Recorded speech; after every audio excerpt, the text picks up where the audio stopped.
You're listening to Inside Public Procurement by Bonfire, a show celebrating the unique stories and heroic efforts of those on the front lines of public procurement. Each episode, we bring you the latest trends, tips, and real stories from procurement trailblazers like you, who work tirelessly to bring positive impact to the agencies and communities you serve. Together, let's elevate the field of public procurement to new heights. Now, pull up a chair and let's gather around the bonfire. Our show is about to begin. Hello, and welcome to Inside Public Procurement Podcast. My name is Rachel Friesen, and I am the Director of Client Experience at Bonfire, an e-procurement solution used by over 450 public agencies in North America. I'm joined by Jennifer Frates, CPO at Barnstable County. Thank you so much for joining me today, Jennifer.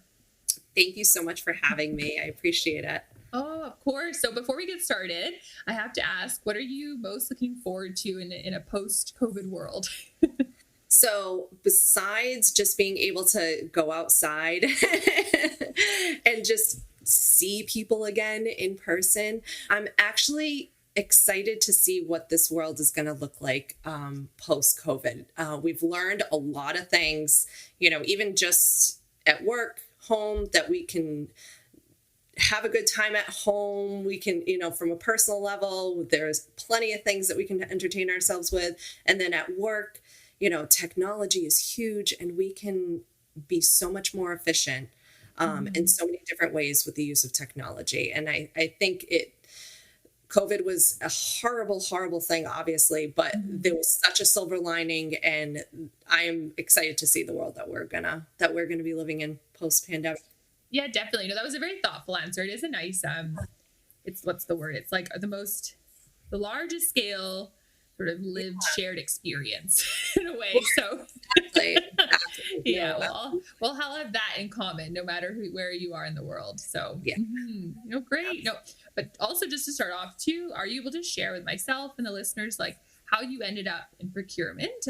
Everyone's path is a little bit different, or maybe even not. Some are more intentional than others. So yeah, it's funny because it's always one of those, jokes or memes. Like, there's a 5-year-old that says, I'm going to be a CPO when I grow up. Like everybody else, I think mostly in procurement, like it just becomes something that you literally fall into. I had started, I'm going to go way back to the beginning. I started as a political science major. I wanted to get into politics, into government, into the public sector. I enjoyed helping people and the challenges that come, from a public sector. It was just fun to me. And then, I was working for a mayor at the time, and it was rumored that he was going to get a position as a judge. So I'm like, oh my gosh, okay, now what do? I need to find a new position.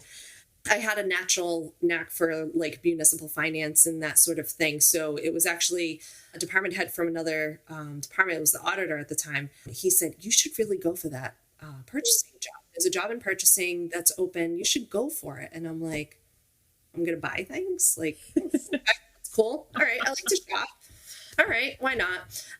So I say like the rest is history, and it really is. Like I just instantly fell in love with the everyday challenge. I feel like even in 15 years of procurement, every day is a different day. So I started in purchasing with the city of New Bedford in Massachusetts. And my boss at the time, she was the purchasing agent. She was the one that kind of took me under her wing and, mentored me to, give me the foundation of what procurement is all about. So in the public sector, of course, we have certain laws that we need to abide by. So my first few years with the city, it was definitely, okay, is this against the law? Is this, compliant? What do we have to do? Everything was very transactional, as I like to say. From there was an opportunity to go to a neighboring town, so the town of Dartmouth, with the DPW at the time. So that was just another view of, went into a more decentralized system of purchasing and procurement. So with that just basically means we didn't have a purchasing department. So we kind of did our own. So it got me more into the weeds of, well, what does it take for a scope or specifications? I was used to just getting that handed over to me. Now I have to be part of the team that puts it together. I'm like, oh gosh, this is harder than I thought. I just want to put in some front end documents and send it out to bid. I know what to do there. So, it definitely was a learning experience, and it was nice to kind of see, what project managers have to go through in order to be able to put a scope and specifications together. So that gave me that formal training. From there, I really knew that I wanted to continue with procurement. I wanted to really advance my career and learn more and get more into kind of what we've seen more in the private sector than in the public sector, which is a more strategic, data-driven, just a lot more sourcing that goes on than in the public sector. Again, very transactional. Decisions are just made. Are we good? Are we not? And that's it. They're not always looking for different cost savings and opportunities and things like that. They try to, but there's only so much that you can do with some of the resources you have, which I'm sure we'll talk about. So from there, I went to UMass Dartmouth, and I was introduced to Bonfire at that point, and I was beyond amazed that I'm like, wait a minute, I don't have to have a bid in person. Right. Yeah. Scan all these, all these bids and proposals. And now I have time to do other things. I can reports. What are we spending our money on? Where is it going? What vendors are we frequently buying from? Different things like that. It kind of opened up, we still have the same amount of hours in a day, but now we're able to not do so much of the clerical, compliance work that we had to do. And now we can do kind of some of these fun things. So then from there, UMass centralized their procurement services, and I would have had to end up commuting like an hour and a half away, which, being young and having kids, that just wasn't going to be possible. So I was very lucky that an opening came up to Barnstable County to be their Chief Procurement Officer. So I've been doing that now for 2 years. And that's where I am today. So I've been able to kind of take that, transactional, yes, we have to, abide by the law and do all that. But, let's do some of this fun stuff and see how we can consolidate and make more data-driven decisions and things like that. So right. It is nice to see that there was this natural compounding with each of your roles that led to your current scope. So of course, the evolution was quite logic. I'll put you in the spot actually with this question, but do you think you mentioned later on in your career, data and more strategy became motivational to you? Is what motivated you to get into government the same as what motivates you to stay in government, or has that shifted for you? I think so. So, it kind of shifted in the way that I always thought or imagined that I would be an elected official, or that I would be a legislative aide for an elected official. But now I'm behind the scenes, but I don't think people even realize that I'm providing a service that's probably just as important as any elected official. They're making decisions. I'm helping them. They're the decision makers at the end of the day, a lot of elected officials and whatnot. I basically help provide not only the compliance, obviously that's important, but now I have data and reporting. And with that, they can make better decisions, which is nice. So try and find different locations on where they can allocate funds and save money and show that they're, providing different services for their constituents based on some of the savings that we've made, So I feel like I'm still contributing just in a background sort of way. Oh yeah, very much so. And I know you ended off with your explanation of how you ended up in purchasing or procurement, I should say, with your new role. Or not new even, 2 years at Barnstable. Are you able to share a little bit more about your county and your agency? Sure. So Barnstable County is otherwise known as Cape Cod in Massachusetts. Prime vacation spot during the summer months. It is. It's a beautiful place. Definitely go there often. I live actually off Cape, but it's close enough that I go there frequently. But so it consists of 15 different towns, and most of them are a very similar structure to when I worked for the town of Dartmouth nearby. They don't have dedicated purchasing staff. Sometimes it's the town administrator that has that role, but it's not their dedicated role. Obviously, they have other things that they need to do. Sometimes it's a random admin in the DPW that does the bidding and the purchasing. So it's not her everyday job or his everyday job type of thing.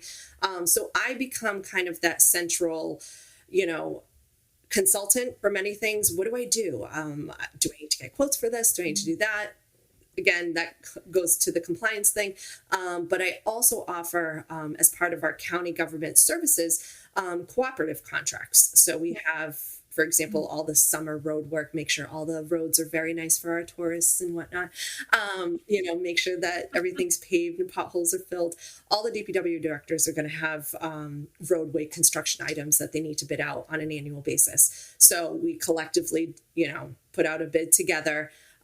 We get a couple of vendors depending on the items, and now they can just buy and do their projects, and they don't have to worry about the whole procurement process. Because as we know, if that's not your everyday job, it could be a lot, and it could be stressful. And that's where kind of I come in, and all they have to do, I present them with like a nice little contract, like, go ahead, go spend away. I'll let your finance director worry about the money portion of it, but at least, yeah, it's all like packaged up for them. Exactly. Yeah.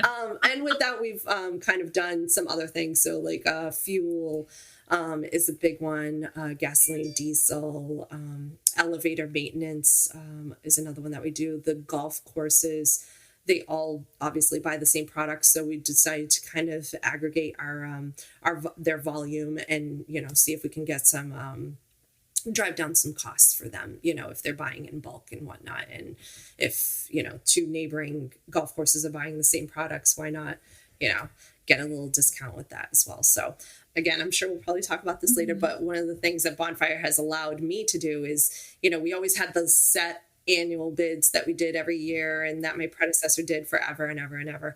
Now I find that I have a little bit extra time on my hands because I'm not scanning documents and putting together spreadsheets. So now I can kind of get all the 15 towns together and say, okay, what are you going out to bid for? Well, they're going out to bid for that too. And so is that one. So let's do another cooperative bid, and that'll save them time.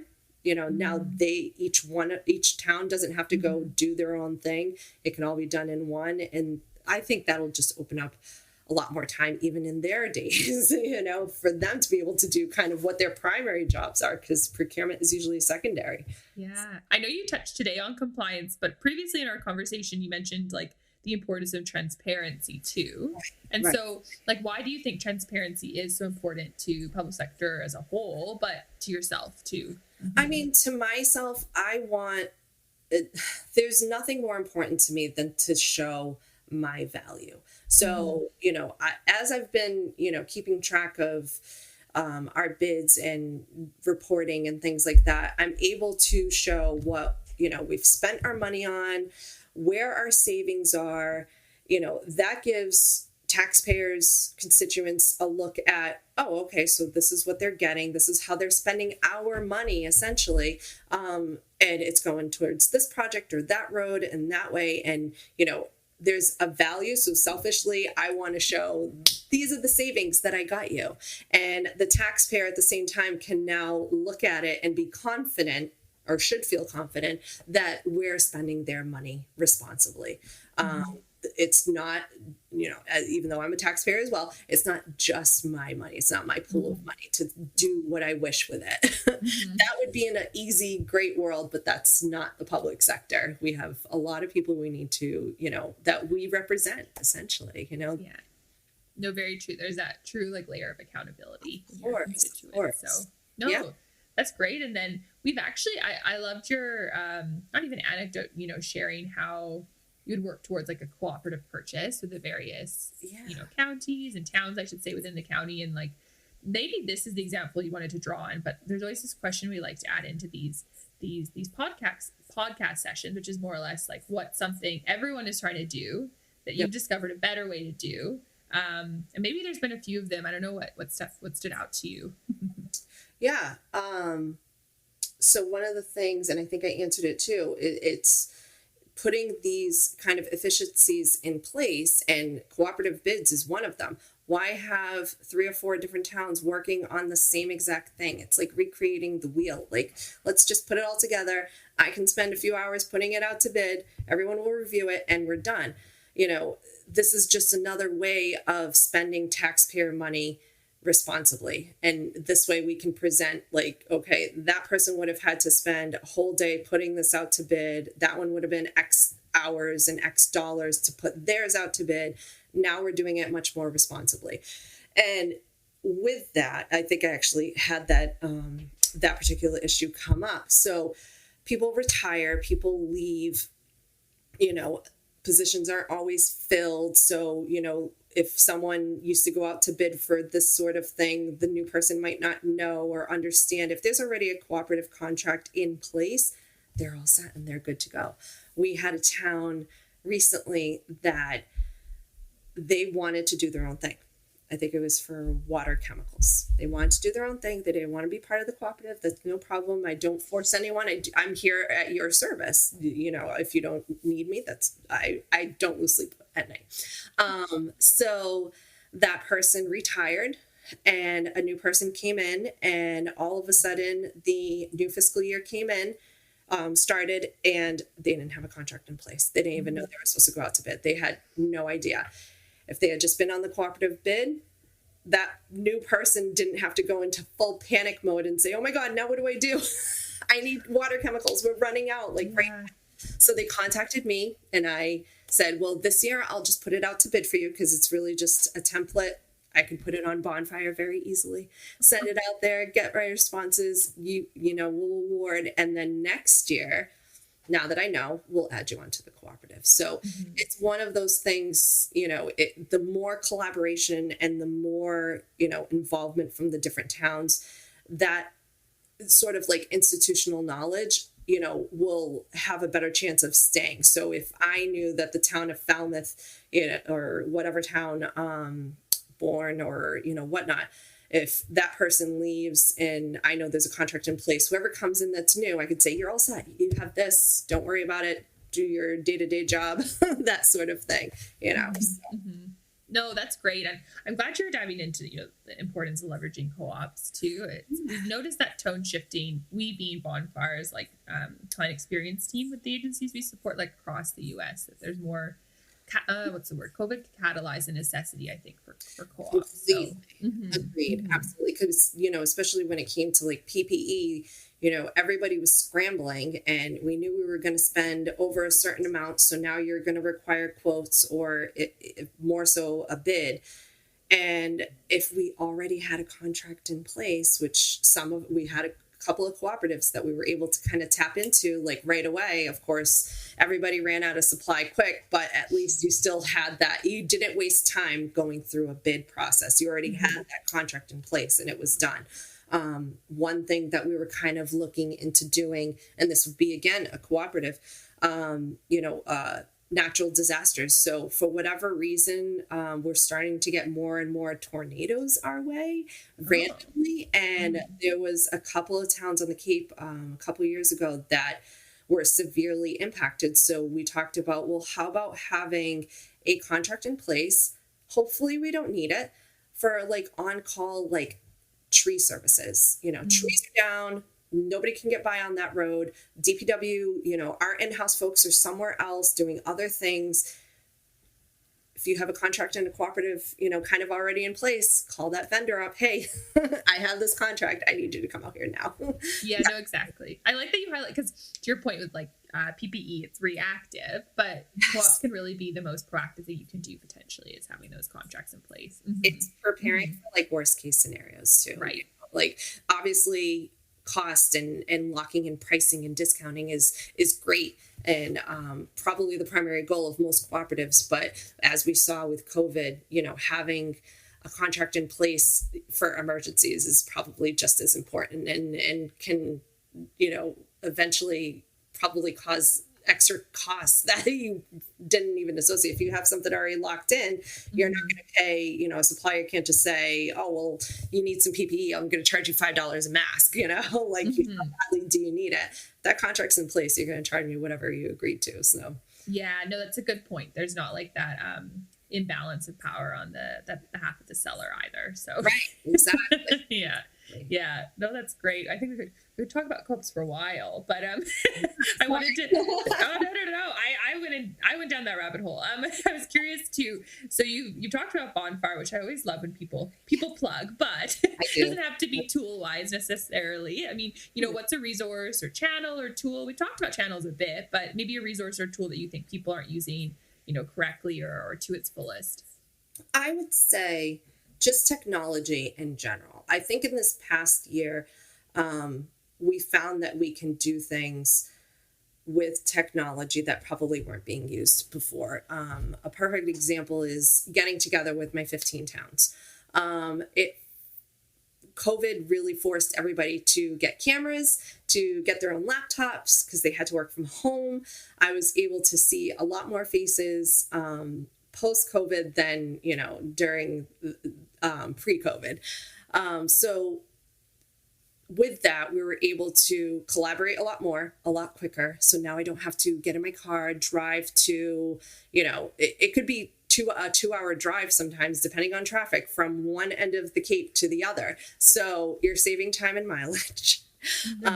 You can quickly just get someone right on the phone and right on camera, just to talk to them quickly about, different opportunities or whatever is going on that you need to talk to them about.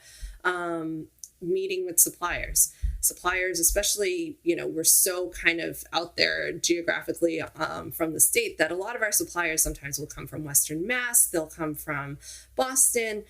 Now we have opportunities and probably better opportunities to meet for kickoff meetings or pre-bid meetings and whatnot, and not take up our entire day or their entire day.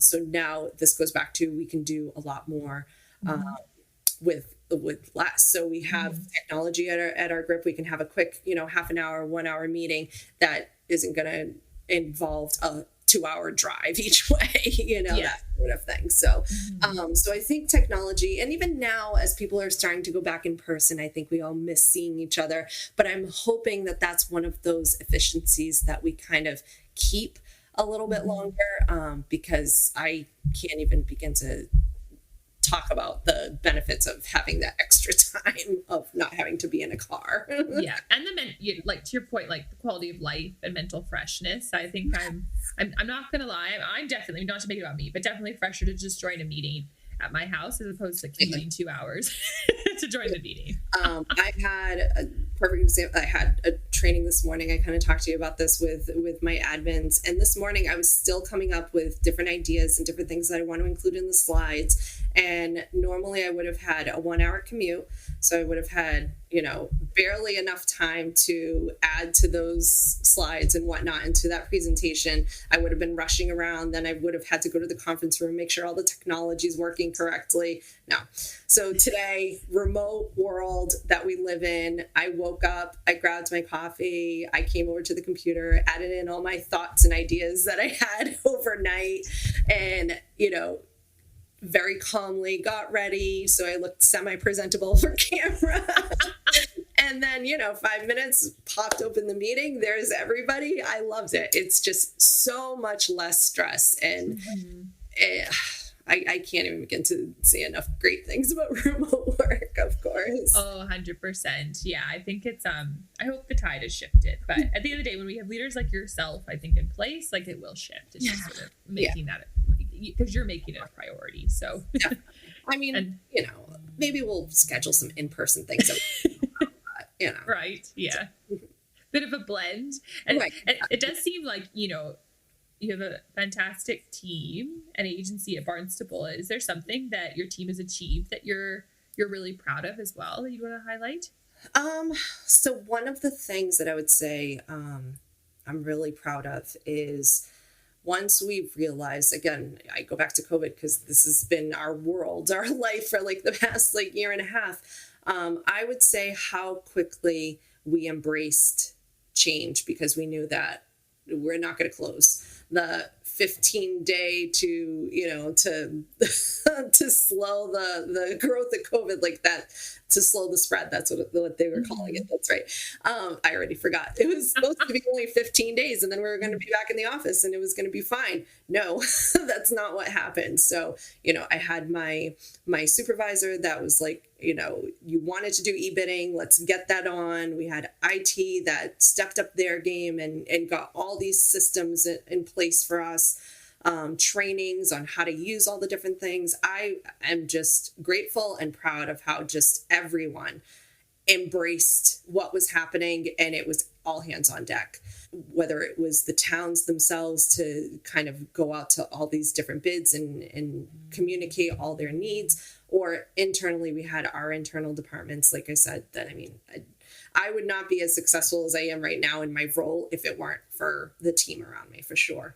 Mm-hmm. Yeah, I think just even in sharing that, like, there's such a sense of strength that your team should, and like, what's the word? Not grit and strength that it was evident in your team that came out of that time. Mm-hmm. Like, we know that anything could happen and we can, I feel like we can handle it. Definitely. Like, and I always worried as we were doing like emergency preparedness, like exercises, like if a hurricane comes, I have zero doubt that we're going to be fine. We'll be able to get things in place quickly. We'll be able to communicate quickly. If, we all kind of had to deal with technology, even when it wasn't working, but we still found ways of making it work and making it happen. So it was just nice to see how we interacted. It was great. Oh, that's great. And there's one final question that we like to ask as well.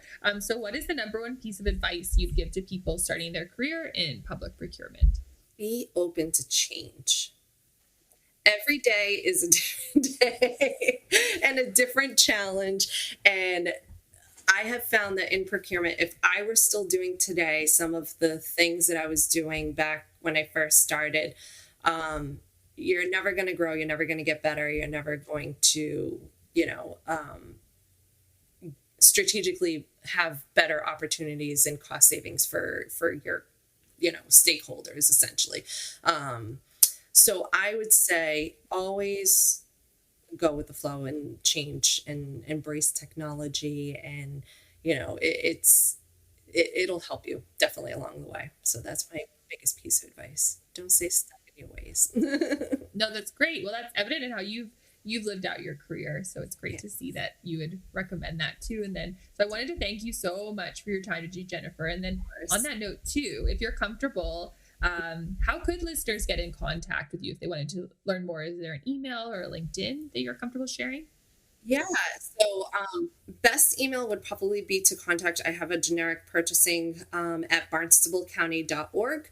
That would definitely be the best place to get in contact me, and just feel free to put in the subject line, like, I heard you on the Bonfire podcast, and I will probably talk your ear off on any topic that you would want to talk about in procurement. So please feel free. I love it. It's, as you could probably see, like, I am one of those very odd people, and I feel like anybody in procurement is like this. We love talking about procurement. Like, we love it. So please feel free. Oh, that's great. Well, I encourage everyone to reach out to Jennifer. And again, thank you so much for your time today. We'll probably have to bring you back on in the future. Procurement professionals like you are the lifeblood of public sector organizations, dedicated not only to supporting your agency, but the constituents you serve. That's why we've created the Inside Public Procurement podcast here at Bonfire, a unique place where you can share stories and discuss the topics that matter to public procurement pros. From digitization and the future of public procurement to ensuring a fair and transparent process, we're all about finding new strategies to help your agency succeed. Join us at gobonfire.com to learn more. You've been listening to Inside Public Procurement by Bonfire. If you like what you've heard, make sure to subscribe so you never miss an episode. And if you have an idea for an episode or want to come on as a guest, email us at hello@gobonfire.com. Thanks for tuning in. We'll see you next time.